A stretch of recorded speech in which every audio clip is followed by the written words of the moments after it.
It was a crisp autumn evening in October 2004 when 23-year-old Madeline Torres left her job at a small boutique in downtown Salt Lake City.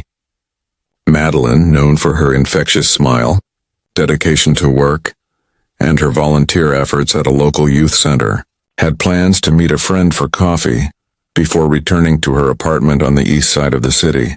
She never arrived. Her absence was noticed almost immediately. When Madeline failed to check in with her roommate by 9 p.m., concern escalated. The following morning, her parents, Sofia and Javier Torres, reported her missing to the Salt Lake City Police Department. Detective Emily Warren was assigned to the case, quickly recognizing that Madeline's disappearance was unusual. Reliable, responsible, and cautious by nature, she had left no note, no sign, no hint that she intended to go anywhere. The initial investigation faced significant challenges. In 2004, surveillance cameras were still limited and downtown streets had sparse coverage. Witnesses were few, and early reports included vague recollections. A man loitering near the boutique, a dark SUV parked across the street, and a figure moving quickly along the sidewalk. Detective Warren carefully documented every piece of information, understanding that even the smallest detail could be crucial. Madeline's parents, Sofia and Javier, became central to the search. Flyers were posted across Salt Lake City. Local news stations ran stories about her disappearance, and community volunteers organized searches in neighborhoods, parks, and alleyways. Despite their tireless efforts, days turned into weeks with no sign of Madeline. The trail went cold, leaving family, friends, and the city anxious and uncertain. For years, Madeline's disappearance remained unresolved, becoming a shadowed memory in the lives of those who loved her. In 2025, the Utah State Cold Case Unit reopened the investigation. Detective Hannah Lee, recognized for her meticulous attention to detail, reviewed all preserved files, notes, photographs, and physical evidence. Items once considered inconclusive, fibers, hair samples, and partial fingerprints, were re-examined using modern forensic methods. DNA analysis proved to be the turning point. Hair fragments preserved from the original investigation were successfully sequenced. Partial fingerprints were checked against national databases, revealing a connection to Travis Monroe, a man with a prior history of offenses in the Salt Lake City area. Monroe had lived and worked near Madeline's route home, placing him in proximity at the critical time. Witnesses from 2004 were re-interviewed using cognitive enhancement techniques designed to recover faded memories. A neighbor remembered a man standing near the boutique shortly after Madeline left. A local delivery driver recalled a dark SUV parked on a side street, its driver watching the area intently. Though decades had not passed, memories were still faint, yet consistent recollections aligned with preserved forensic evidence, reinforcing Monroe as a suspect.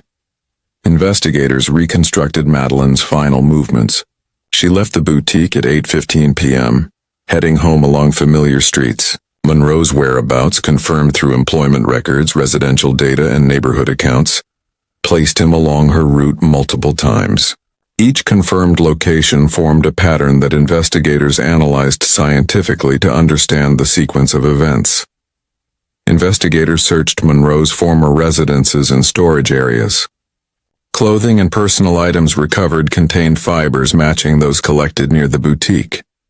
Hair fragments matching Madeline's DNA were also found among his possessions.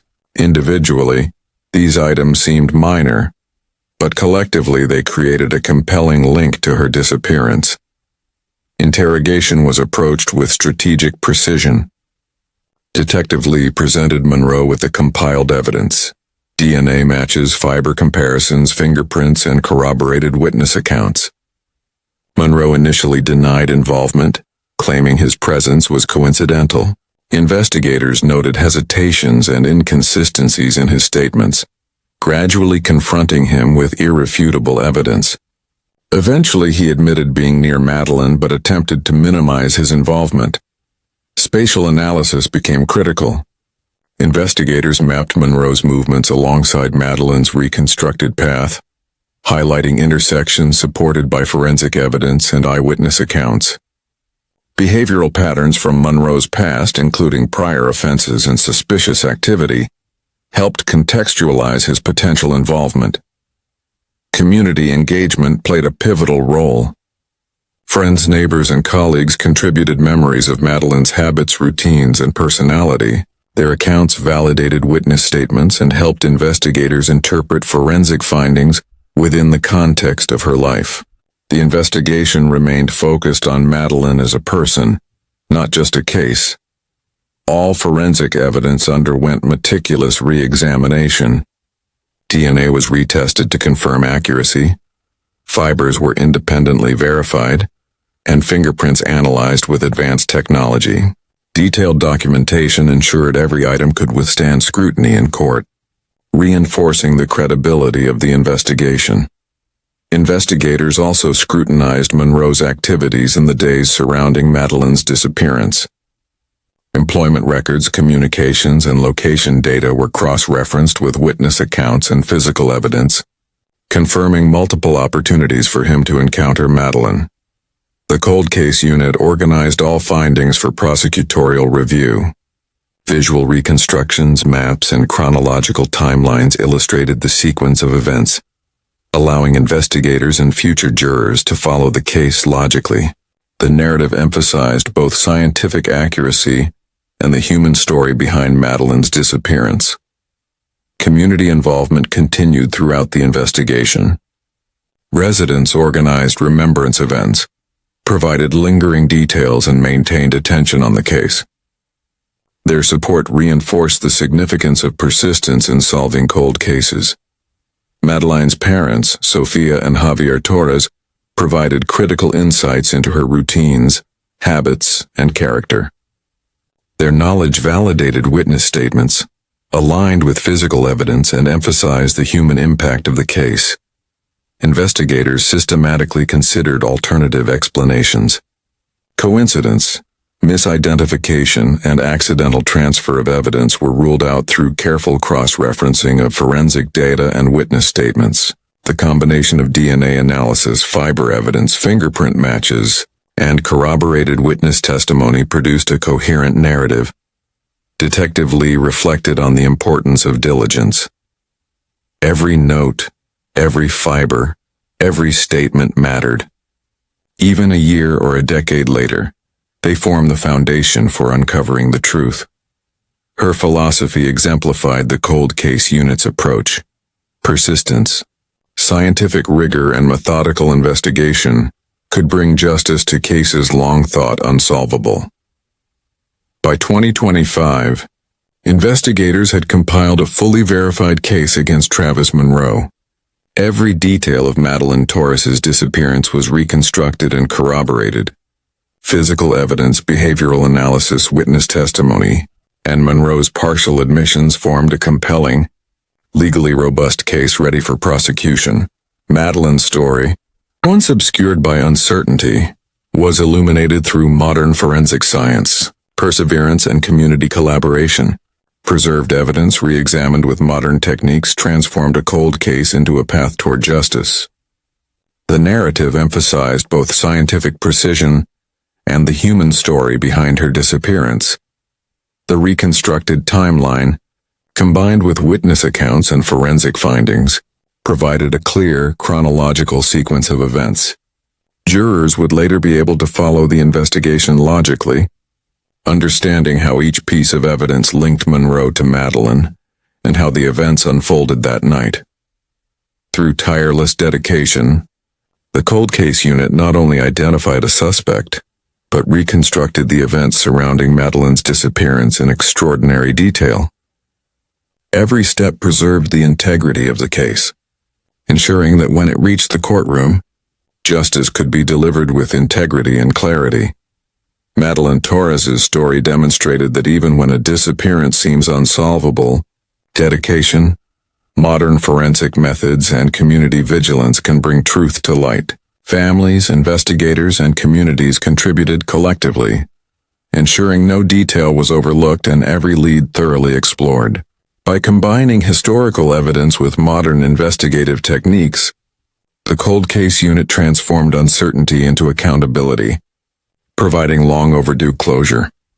Once Travis Monroe was identified as a person of interest, the Utah State Cold Case Unit intensified its efforts. Detective Hannah Lee meticulously reconstructed the night of October 12, 2004, using every preserved note, photograph, and piece of physical evidence from the original investigation. Despite the passage of decades, careful preservation allowed investigators to create a detailed timeline that would later prove critical in court. Monroe's movements were analyzed using employment records, residential histories, and other available documentation. Witnesses from 2004 were re-interviewed using cognitive enhancement techniques designed to recover fading memories.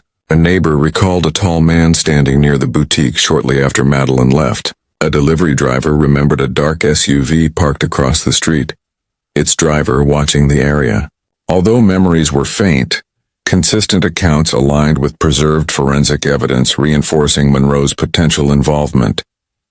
Physical evidence played a pivotal role. Fibers collected from the alley behind the boutique matched materials from Monroe's clothing. Hair fragments preserved for decades were successfully sequenced and confirmed to belong to Madeline. Partial fingerprints recovered from nearby surfaces were reanalyzed with modern technology, placing Monroe at key locations during the evening in question. While each piece alone might seem minor, collectively they formed a compelling chain linking him to Madeline. Investigators searched Monroe's former residences and storage areas. Clothing and personal items contained fibers consistent with those collected near the boutique, and hair fragments matching Madeline's DNA were discovered among his possessions. Each individual item was important, but together they created a strong evidentiary connection. Interrogation was conducted with strategic precision. Detective Lee presented Monroe with DNA matches, fiber comparisons, fingerprints, and corroborated witness statements. Monroe initially denied involvement, claiming his presence in the area was coincidental. Investigators noted hesitations and inconsistencies in his account. Confronted with the weight of the evidence, he admitted being near Madeline but attempted to downplay the nature of his actions. Spatial analysis became a critical tool. Investigators mapped Monroe's movements alongside Madeline's reconstructed path, highlighting intersections supported by witness accounts and forensic findings. Behavioral patterns from Monroe's past, including minor offenses and suspicious activity, provided context, showing how he could have encountered Madeline during her final hours. Community input played a pivotal role in the investigation. Friends, neighbors, and colleagues shared memories of Madeline's habits, routines, and personality. Their accounts validated witness statements and helped interpret forensic findings within the context of her life, ensuring the focus remained on Madeline as a person rather than just a case. All forensic evidence underwent meticulous re-examination. DNA samples were retested for accuracy, fibers were independently verified, and fingerprints analyzed using modern methods. Every item was documented in detail, ensuring the integrity of the evidence and reinforcing its credibility in court. Investigators also scrutinized Monroe's activities in the days surrounding Madeline's disappearance. Employment records, communications, and residential data were cross-referenced with witness statements and physical evidence, confirming opportunities for him to encounter her. This careful reconstruction strengthened the prosecution's case and ensured that no aspect was overlooked. The cold case unit prepared all findings for prosecutorial review. Visual reconstructions, maps, and chronological timelines illustrated the sequence of events, allowing investigators and jurors to follow the case logically. The narrative emphasized both scientific accuracy and the human story behind Madeline's disappearance. Community engagement continued throughout. Residents organized remembrance events, contributed lingering recollections, and maintained attention on the case. Their involvement highlighted the importance of perseverance in resolving long unsolved cases and reinforced the role of community in supporting justice. Madeline's parents, Sofia and Javier Torres, provided critical insights into her daily routines, habits, and personality. Their testimony validated witness statements aligned with physical evidence and underscored the personal impact of the case, emphasizing the significance of finally resolving it after decades of uncertainty. Investigators systematically considered alternative explanations for Madeline's disappearance. Coincidence, misidentification, and accidental transfer of evidence were carefully ruled out through cross-referencing witness accounts, forensic data, and reconstructed timelines.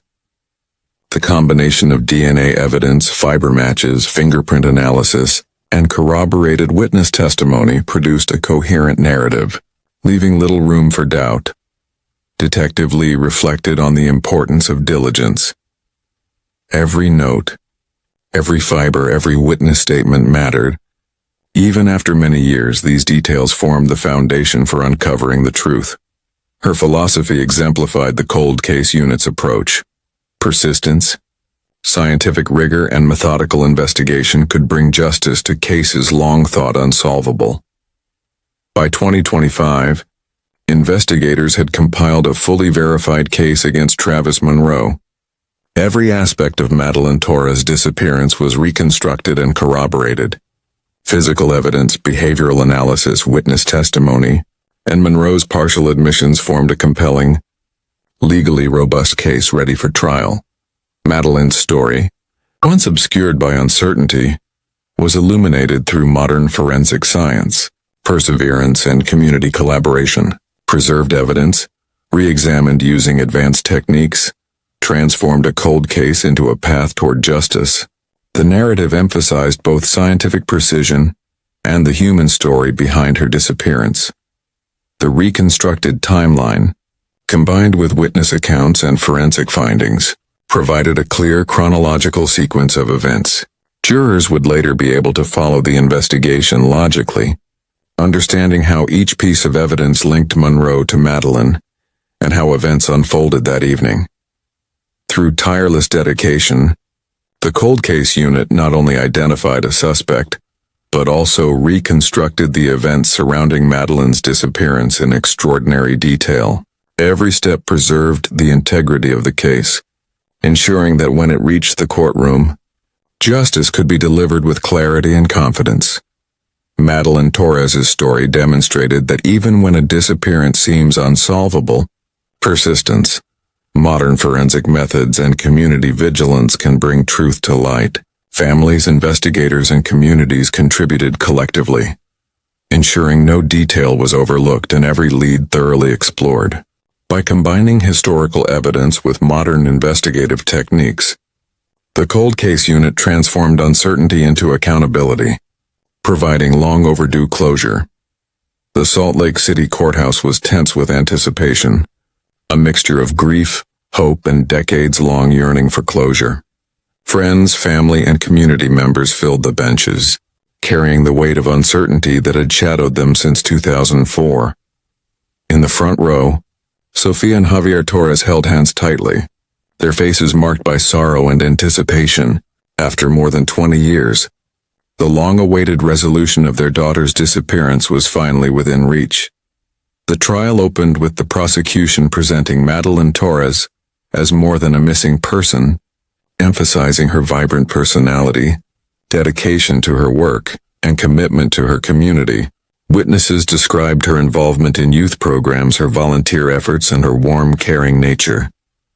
Jurors were reminded that this case was about the loss of a life, the pain endured by a family, and the perseverance of a community that refused to forget her. Detective Hannah Lee detailed the reconstructed timeline of October 12, 2004. Madeline had left her boutique at 8:15 p.m., heading home along familiar streets. Travis Monroe's confirmed presence in the area, verified through employment records, residential data, and corroborated witness statements, placed him in proximity at the critical time. Visual reconstructions illustrated her route, locations where evidence was recovered, and Monroe's movements, providing jurors with a clear understanding of the sequence of events. Forensic experts presented the modern analyses that had revived the case. Dr. Marcus Leland explained fiber matches linking Monroe's clothing to the alley behind the boutique. Hair fragments preserved for decades were confirmed through DNA testing to belong to Madeleine. Partial fingerprints recovered from nearby surfaces were re-examined with advanced techniques, placing Monroe at key locations. Each expert emphasized that preservation and modern methods transformed once inconclusive evidence into decisive proof. Witnesses from 2004 returned to testify. A neighbor recounted seeing a tall man near the alley shortly after Madeleine left. A delivery driver described a dark SUV parked on a nearby street, its driver watching the area. While memories were decades old, their consistency, when combined with forensic evidence, reinforced Monroe's involvement and helped jurors understand the events of that evening. The defense sought to create doubt, questioning the reliability of long-past memories and preserved evidence. They suggested fibers and hair could have transferred innocently, and that witness recollections might be flawed. The prosecution countered with meticulous documentation, independent verification of forensic evidence, and enhanced witness statements, leaving jurors with a coherent, evidence-backed understanding of the case. Sophia and Javier Torres testified about Madeleine's habits and routines. Sophia described her daughter's conscientious nature, her predictability, and her careful planning. Javier recounted her interactions with friends, colleagues, and community members. Their testimony emphasized that this case concerned the loss of a real life, not merely a missing person file, and reinforced the human cost of the crime. Behavioral analysis of Monroe provided context for jurors. Prior offenses, patterns of suspicious activity, and documented loitering incidents helped illustrate how he could have encountered Madeleine during her final walk. While not direct proof, these insights created a fuller understanding of his potential presence. Evidence was presented visually with maps, timelines, and reconstructions, showing how Monroe's movements intersected with Madeleine's path and aligned with forensic findings. Jurors were able to follow the sequence logically, seeing how DNA, fiber, fingerprint, and witness testimony converged into a clear narrative. Monroe's repeated denials were methodically addressed. Inconsistencies between his statements and verified evidence were highlighted. Each fiber match, DNA result, and fingerprint link reinforced the prosecution's case, leaving minimal room for doubt. After days of testimony, the jury began deliberations. They reviewed forensic reports, witness statements, maps, and reconstructed timelines, cross-referencing details to ensure an informed and fair decision. Hours later, the foreperson read aloud, "We, the jury, find the defendant, Travis Monroe, guilty of first-degree murder and kidnapping." The courtroom erupted with emotion. Sophia and Javier Torres wept openly, relief mingled with sorrow. For over 2 decades, they had endured uncertainty and pain, now replaced with the validation that justice had been served. Friends and community members quietly celebrated, acknowledging the perseverance and commitment that had kept Madeleine's story alive. The resolution of the case resonated far beyond the courtroom. Local and national media highlighted the power of modern forensic science, the importance of preserving evidence, and the dedication of law enforcement and families in cold cases. Memorial services celebrated Madeleine's life, emphasizing her contributions to her community and ensuring that her story would continue to inspire. Sophia and Javier became advocates for cold case reform and awareness. Speaking publicly about the importance of meticulous evidence preservation, persistence, and hope, they inspired other families, showing that even decades-old mysteries could be solved. Their efforts highlighted the value of community engagement, dedication, and trust in investigative systems. The Salt Lake City Police Department drew important lessons from the case. Protocols for evidence preservation, Interagency collaboration and systematic review of unresolved cases were strengthened.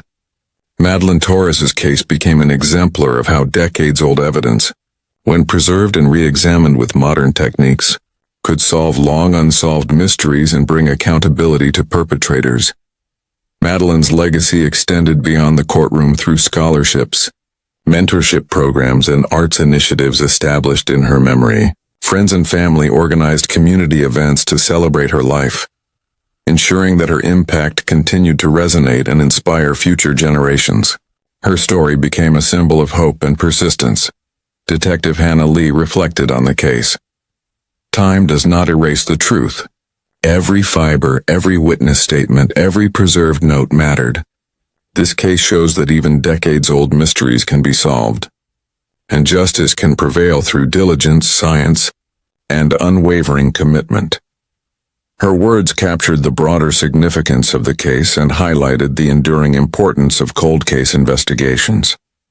The streets of Salt Lake City, once silent witnesses to Madeline's disappearance, now stood as symbols of resilience, justice, and closure. Collaboration between law enforcement, family, and the community ensured her memory was honored and the truth emerged, even after decades of uncertainty.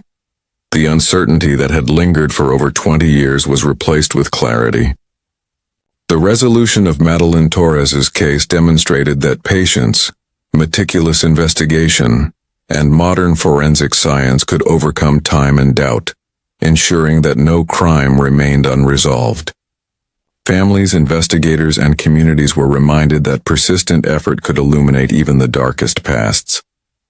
Madeline's story is a testament to hope, perseverance, and the enduring power of justice. Her life, contributions, and the tireless efforts of those who refused to give up ensured that her story would inspire others to continue seeking truth, preserving memory, and holding perpetrators accountable. Through her legacy, it became clear: time may pass, but justice can prevail, and the lives of victims will never be forgotten.